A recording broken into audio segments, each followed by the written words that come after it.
students, welcome to Eshwari channel. This is your Eshwari Ma'am. Students, in this video we are going to learn about Benz rule from the chapter chemical bonding. Students, this is one of the important concept which is used to draw the geometry of a molecule which has sp3 dehybridization. So before going into the Benz rule, so let us study about hybridization. So sp3 dehybridization. So students, here sp3 hybridization, so you have one s orbital, three p orbitals are present, that is px, py, pz, and then there is one d orbital, so which is dz square orbital. So totally how many are there? 1, 2, 3, 4, 5. So students, this three will be occupying equatorial position. Equatorial position. And this two hybrid orbital will be occupying axial position.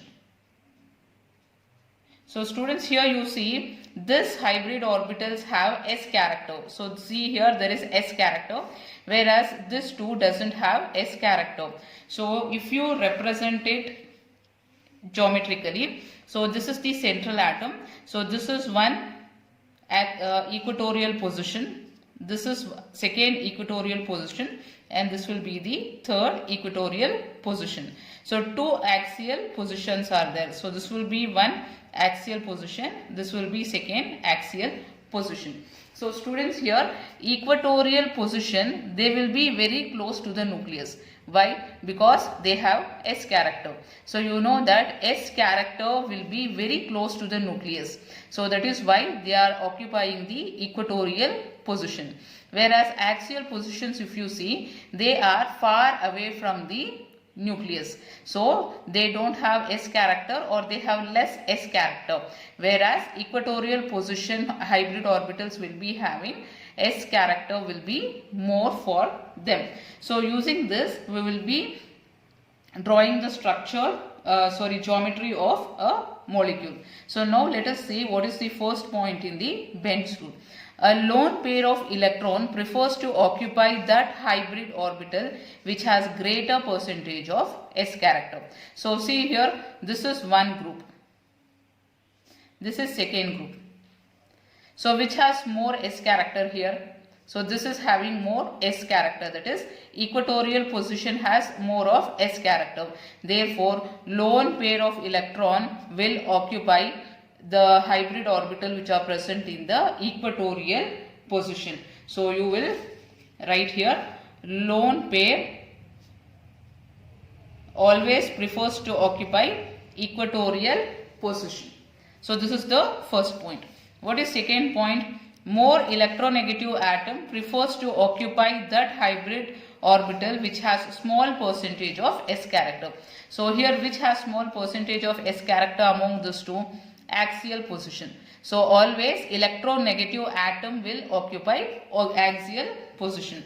So electronegative atom occupies axial position.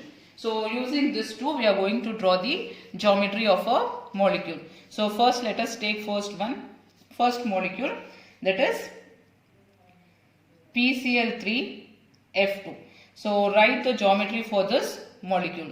So here this has phosphorus has 5 valence electrons. 5 valence electrons. Phosphorus will be having 5 valence electrons. So how many other atoms are present here? 3 chlorine plus 2 fluorine. So total will be 5. So 5 atoms will bond with 5 valence electron. So totally you will be having here 5 bonded pair of electron and 0 lone pair of electron. So now we are going to draw the geometry of the molecule. So the central atom is phosphorus. So phosphorus, 3 equatorial positions, so 2 axial positions. So now whether fluorine will occupy the axial position or chlorine will occupy the axial position. So among these two, you know that fluorine is highly electronegative when compared to that of the chlorine atom. Therefore, fluorine will be occupying the axial position. So fluorine 1, second fluorine here. So remaining 3 chlorine atoms you will be writing in the equatorial position. So this will be the geometry of this molecule. So let us try one more molecule. Second one, SCl2F2. So here sulfur has 6 valence electrons. 6 valence electrons. So how many other atoms are there here? 2 chlorine and 2 fluorine. So 2 plus 2, 4. So out of 6 electrons, 4 valence electrons will be used for bonding with this atoms. So therefore there will be 4 bonded pair of electron and remaining 2, that is 1 pair will be lone pair. So 1 pair will be lone pair. So now sulfur is the central atom, 3 equatorial position and 2 axial position. So now we have to check whether fluorine will occupy the axial position or chlorine will occupy. So students, you know that fluorine is again highly electronegative when compared to that of the chlorine atom. Therefore, fluorine will occupy axial position. So fluorine and second fluorine here.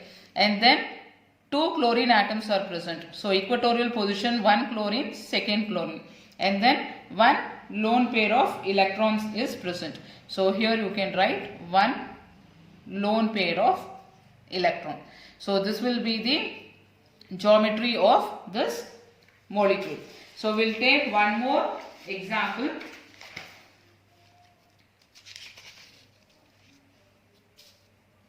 So third example, ClF3. So how to write the geometry of this molecule? So now